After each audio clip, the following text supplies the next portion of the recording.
किसन आणि उमा खूप म्हातारे होते. त्यांनी वर्षानुवर्ष दिवस रात्र मेहनत करून काही पैसे जमा केले, ज्यांनी ते त्यांचं तीर्थयात्रेला जायचं अनेक वर्षांचं स्वप्न पूर्ण करू शकतील. अखेर दिवस रात्र कष्ट करून नाणी जमा झालीच घाम गाळून. तीर्थयात्रेला जाण्यापूर्वी किसन त्यांचं नाण्याचं गाठोडं व्यवस्थित लपवतो, कारण ज्या रस्त्याने किसन आणि उमा जाणार होते तो रस्ता चोर आणि लुटारूंनी भरलेला होता.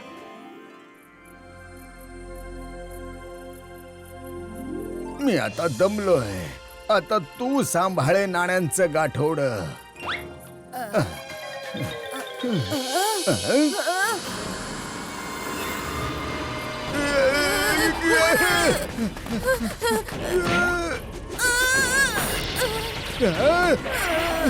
माझं नाण्यांचं गाठोड. अरे वाचवा, अस्वल!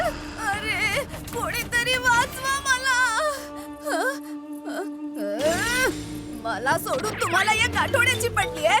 मला जर कोणी घेऊन गेलं असतं तर. अगं तुला कोण घेऊन जाणार आहे? याच्यात नाणी आहेत. जर ही गेली असती तर आपण कुठलेच राहिलो नसतो घाम गाळून. बहुतेक इथे चोरांपेक्षा जास्त जनावरच आहेत. मी तर म्हणते की आपण रात्री इथेच कुठेतरी थांबूया. अंधारात चोर आणि जनावरांच्या भीतीने किसन आणि उमाने रात्र कुठल्या तरी जवळच्याच हॉटेलात घालवण्याचं ठरवलं. दादा ऐका, एखादी स्वस्तशी चांगली खोली मिळेल का आम्हाला? हो मिळेल ना. तुमचा गाठोडा इथं ठेवून द्या आणि चला माझ्या सोबत. गाठोड? नाही दादा, हे गाठोड तर आमच्या सोबतच जाईल. ठीक आहे चला मग. ही आहे तुमची खोली. पण किसनला गाठोड्याची एवढी काळजी करताना बघून विमलेशला संशय आला की त्यांच्या गाठोड्यामध्ये नक्की एखादी मौल्यवान वस्तू किंवा नाणी आहेत. हे झोपल्यावरती चोरून आण. एवढे म्हातारे आहेत की त्यांना समजणारच नाही. इकडे किसन गाठोड्याला डोक्याखाली उशीसारखं ठेवून झोपी गेला. आणि मग त्याच रात्री विमलेश आणि त्याच्या पत्नीने ते गाठोडं चोरलं.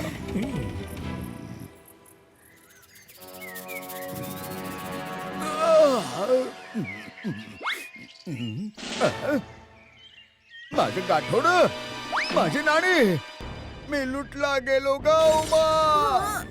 काय झालं? कोण आहे? आपलं सगळं सामान नाणी चोरीला गेलं ग बाई. हे नक्कीच या धर्मशाळेच्या मालकाचं काम आहे. काल पण तो ते गाठोडं त्याच्या जवळ ठेवण्याबद्दल बोलत होता. चला आमचं गाठोडं परत कर. आम्हाला माहिती आहे की ते तूच चोरलंयस. चोरी आणि मी? एक तर राहायला जागा दिली आणि माझ्यावरच आरोप करताय. चला आता निघा इथून, निघा. मंत्रीजी, आमच्या सोबत अन्याय झाला आहे. आमची अनेक वर्षांची जमापुंजी त्या धर्मशाळावाल्या विमलेशने चोरी केली. आम्हाला महाराजांकडून न्याय मिळवून द्या. पण हे झालं कसं?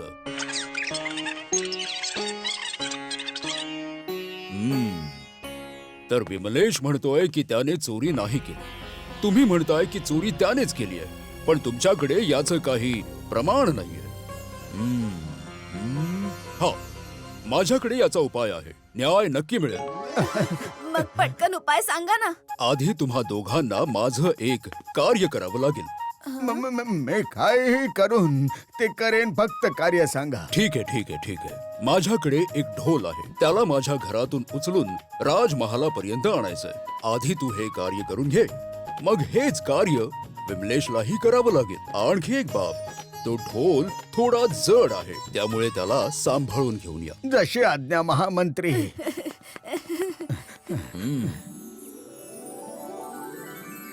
किसन आणि उमा सकाळ सकाळी मंत्र्याच्या घरून ढोल घेऊन राजमहालात निघाले.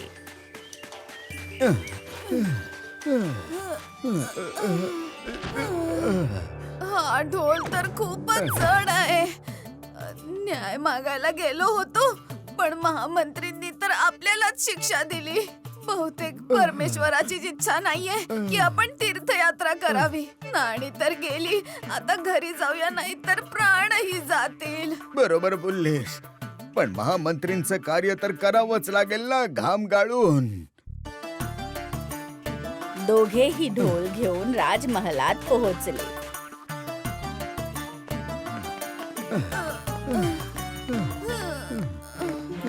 मंत्रीजींच्या घरून आणला आहे ना, तिकडे ठेवून द्या.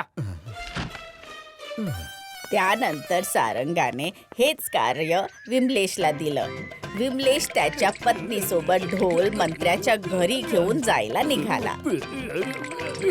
चला चला विमलेशजी, लवकर पुढे चला.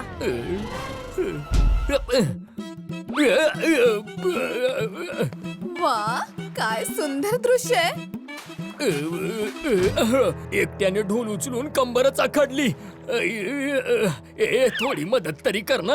अच्छा, चोरी केली तुम्ही आणि ढोल मी उचलू? अगं पण चोरी तर तूच मला करायला सांगितली होतीस ना. नाही.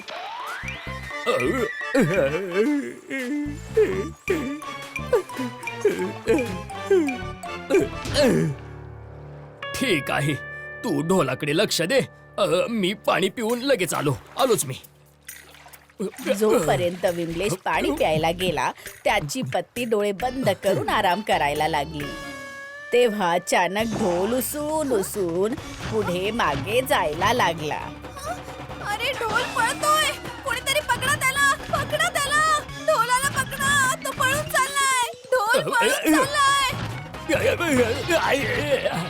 ढोल उचलला तर नाही, पण पकडू तर शकत होतीस ना. एक कामही तुझ्यानं होत नाही. अच्छा, चोरी करताना हे लक्षात नाही आलं. आता लवकर चला, नाहीतर महामंत्री आपल्याला चोर समजतील आणि शिक्षा देतील.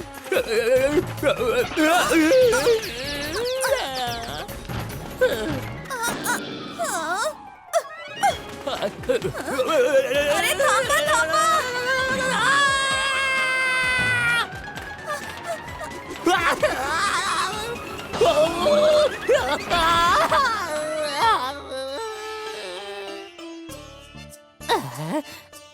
विमलेश आणि त्याची पत्नी कसे तरी ढोल घेऊन राजमहालापर्यंत पोहोचले.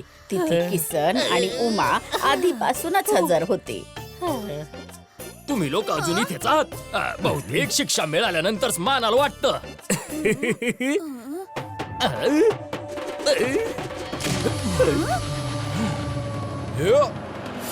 महामंत्रीजी तुम्ही. हो मी पाहिलीत माझ्या जादुई ढोलची कमाल.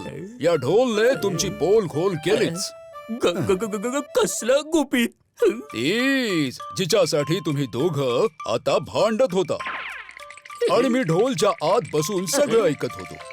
आता प्रामाणिकपणे किसनची चोरलेली नाणी परत कर, नाहीतर कारागृहात जायची तयारी कर. धन्यवाद महामंत्रीजी. आणि अशा प्रकारे विमलेशला किसनचे पैसे परत करावे लागले.